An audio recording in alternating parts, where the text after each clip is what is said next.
Sean Diddy Combs, a name synonymous with hip-hop royalty, has long been celebrated for his influence on music, fashion, and entertainment. From chart-topping albums to shaping the careers of artists like the Notorious B.I.G., Diddy built an empire of wealth and fame. But in 2025, that empire is unraveling. He now stands trial in New York, facing some of the most serious charges imaginable: sex trafficking, racketeering, and abuse. The federal indictment paints a dark picture.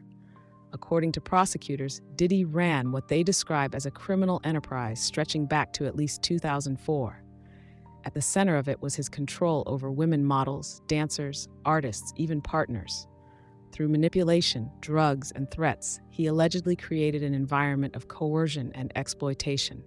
Prosecutors say he used his parties, his fame, and his wealth to lure victims in, only to entrap them in cycles of fear and dependency. One of the central figures in the case is Cassie Ventura, a former singer and Diddy's longtime girlfriend. In emotional and detailed testimony, Cassie described a decade-long relationship that, beneath the surface, was built on psychological abuse.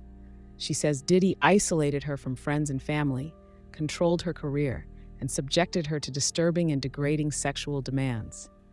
She described what he called freak-off sessions, where she was forced to have sex with other men, sometimes while Diddy watched. Drugs were often involved. Cassie testified that she felt like she had no agency, that every part of her life was orchestrated and policed. Diddy's lawyers argue the relationship was consensual. They claim that Cassie willingly participated in an alternative lifestyle, pointing to private messages and explicit videos they say show mutual involvement. But Cassie insists any appearance of consent was driven by fear.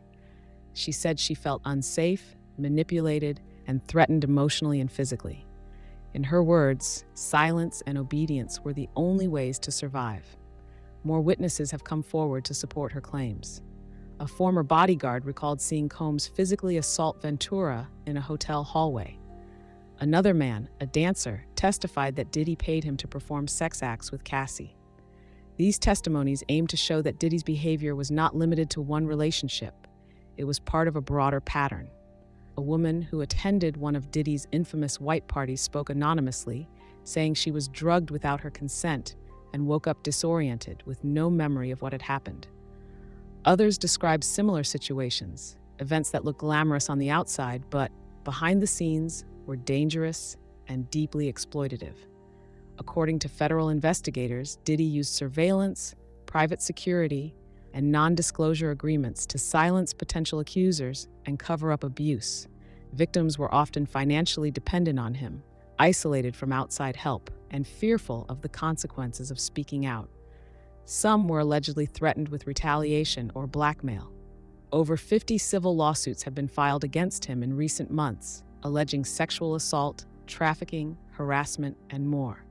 Many of these cases are from individuals who say they stayed quiet for years because they were afraid of the consequences, until the current trial gave them a reason to speak out.